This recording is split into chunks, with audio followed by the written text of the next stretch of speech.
Hey, it's the Ray Rican, and as you can see from the title of the video, I'm talking about Omicron. And um, I've got in trouble while talking about the virus before.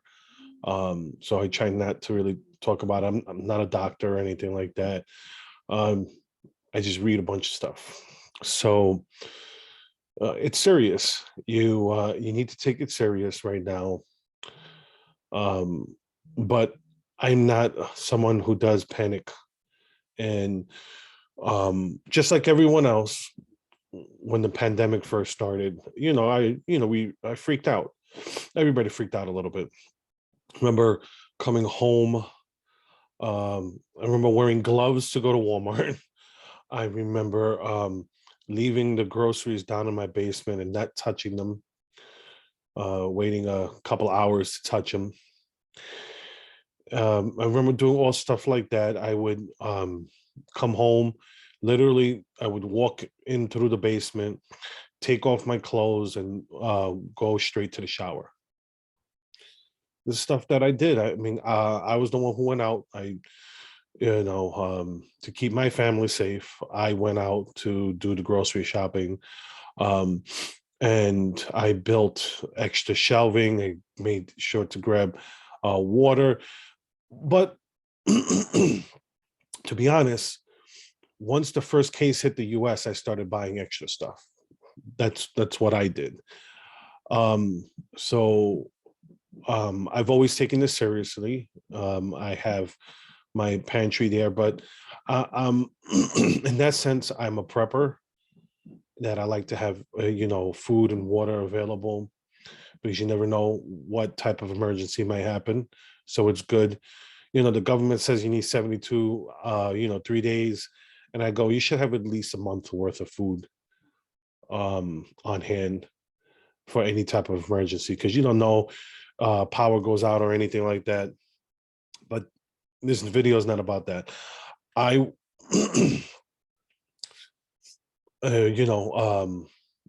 COVID and Omicron is hit close to home.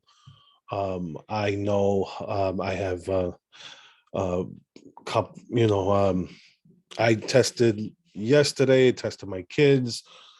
I'm congested. My daughter's fine, and my son is congested, and my wife, she's been sick. So, I have one of my best friends got it. My sister got it. My sister-in-law got it. It's been all over. So when I say that this new variant is serious, I'm I'm I'm I have firsthand experience on what's going on with it. So if you're lucky enough that you currently don't know anyone who has it, um and you don't have it, then you're lucky right now. Um, so I'm just gonna start with some articles. Like I said, it's not gonna be a doom and gloom. It's not gonna be a fear thing. I'm not one of those people. But I want to point this out. So it goes here. New York's daily COVID positivity rate surges to almost 20%. And people who regular on my channel knows I have most of my family lives in New York, so that's why, and I'm close to New York, so that's why I talk about it.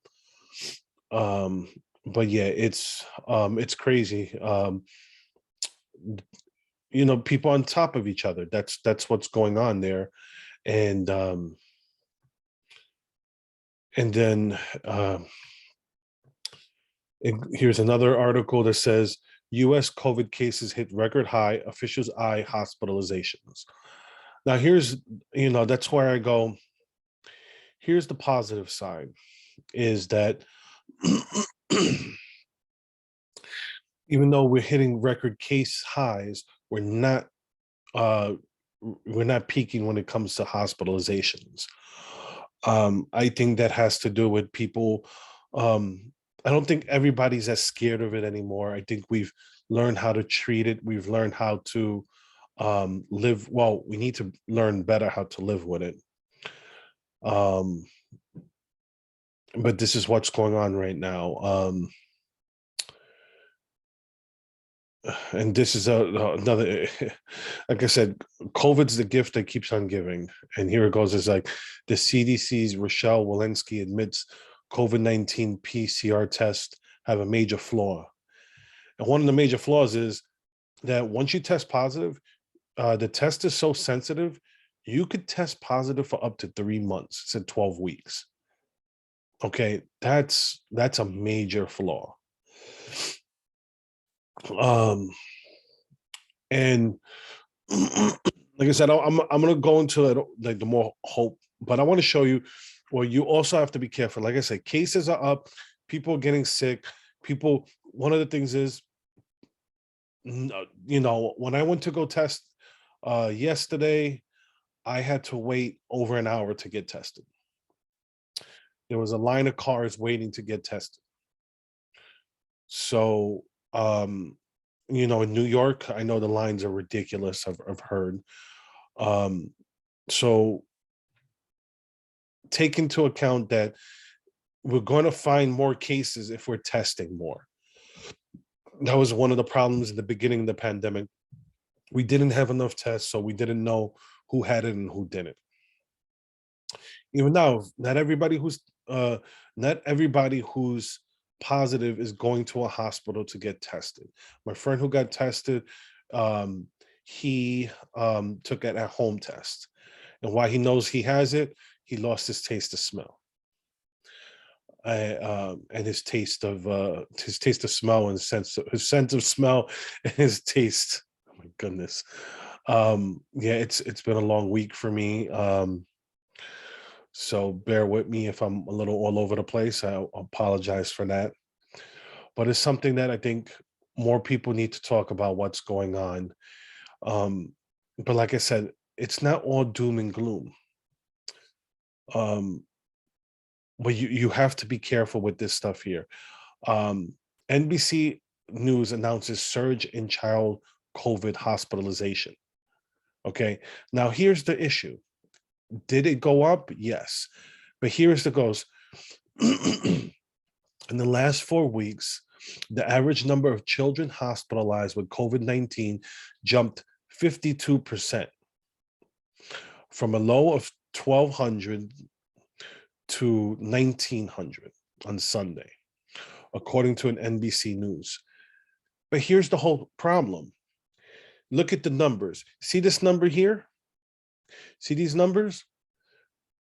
These numbers are for the entire country. Or this person who wrote this article brings up a good point. He goes here, I'm not going to sugarcoat this and say that a doubling of the number of children hospitalized with COVID isn't disturbing. And the width is important, as we discuss in a moment. But we're talking about 1,900 children here, not 1,900 children in one city, one county, or even one state. That's in the entire country of 330 million people. And more than 73 million of those Americans are under the age of 18. That works out to a hospitalization rate of less than 1%. So you can see the zeros: 1, 2, 3, 4. So it's 0.1, 2, 3, 4, 5, 6 zeros and 26. So we're looking at, what's that? 10, 100,000, 100, 10,000, 100,000. So you get it. The number is small. So, when that's just what annoys me about these type of articles like this, because it's fear porn, it's clickbait. That's all it is. Because it's meant to scare you. Fear is not good for the immune system. It suppresses our immune system. So, we need to, but like I said, there's hope. And here's some of the hope. Here's from the Daily Mail. Excuse me for 1 second, because like I said, I don't feel good either. So, death rates in South Africa's Omicron COVID wave were just a quarter of levels seen during previous surges, as scientists say ultra infectious variant may usher in endemic phase. What do you mean? What does it mean by endemic phase? Endemic basically means that we'll end up, it'll just be basically the flu. It'll just be another um, seasonal thing that we have to deal with on top of the flu. It was at 4.5% of COVID admissions in Omicron wave died, compared to 21% previously. Researchers have found that ICU fell by 3/4 and patients stay halved. Findings show a decoupling of cases, hospitalizations, and deaths. So there's the silver lining behind this, is the fact that, we went from, Alpha being super deadly to Delta being less deadly, more infectious. And now we're at Omicron, that is highly infectious, but less deadly. And that spells an end to the pandemic. It could spell, it goes here, Newsweek, let Omicron spell the end of the pandemic and the COVID shaming. This is an opinion piece. And here's another, Omicron is the beginning of the end. No matter the severity of the variant, the appetite for shutdowns or other large-scale social interventions isn't there. So like I said, all is not lost. All is that, look, listen, right now, thank God, Omicron is not the killer that Alpha was. So now people are getting sick, we're recovering, and there's light at the end of the tunnel, because this means now, instead of that's why these mandates don't make sense. We don't mandate the flu even when we have a bad flu season. Okay, we're never going to get to zero COVID. It's not going to happen. It's going to go from pandemic to endemic, which means it's going to be seasonal. Okay, it's something that you're going to, hey, did you get your COVID shot this year? Okay, and that's the way it should work out. But people, the government wants to sell you fear, because in that fear they could pass laws that they would never pass during a normal time. And I've brought this up in the past, and I put it into in the context of 9/11. So that's what happened. That's how Biden won. I brought this up early in the week, where I said that he won, saying that he was going to get the virus under control, which was bullshit. There was nothing that he could do, short of doing a complete China-style lockdown, which was never going to happen in this country, that he didn't have the power to do. And thank God he didn't, because they wanted to make it seem like they were able to do stuff.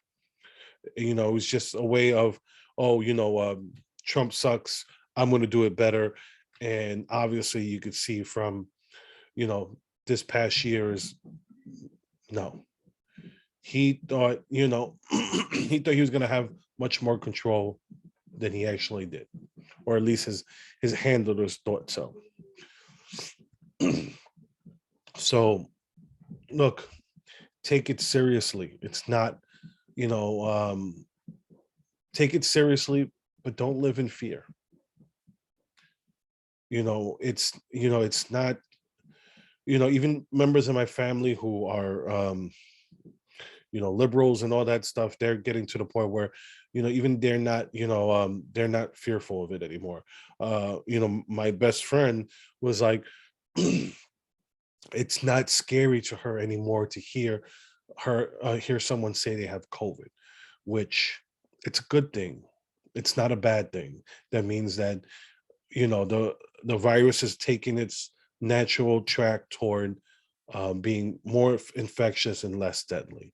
That's what happened that's the way the 1918 pandemic ended, and hopefully that's the way where we're heading to now. Now, like I said, I'm not a doctor. You take this for, I'm not giving anybody this. I gave no advice here whatsoever when it comes to medications, vaccines, none of that stuff. You do what's best for you. I'm just telling you, from what I'm reading here, some my opinions, my lived experience right now, what I'm going through. Because if you can't hear it in my voice, then I don't know what to tell you. So I'm gonna end it there because my throat keeps getting dry. Um, take care of yourselves. You're sick, get plenty of rest, drink plenty of fluids. Um, you know, I can't show. I'm going to show name brands, but here you go.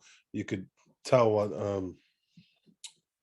from that. You know, drink stuff, help you sleep, take care of each other. Um, I said, just avoid the fear. I know it's hard, but um, just get your rest. Um, and take care of each other. There's nothing, you know, there's no uh what's the word I'm looking for? There's no panacea cure right now. So um just take it one day at a time, and let's uh let's pray that we get over this pandemic quickly with this new variant, and it does what the articles I showed. Let's hope that that's the truth, and that's where we're headed toward next year. Like I said, I'm gonna leave it there. Ray Rican. You follow me here on YouTube and on Rumble. Interact with me on social media: Facebook, Twitter, Gab, Telegram, and all those other sites. That being said, take care. Have a good one.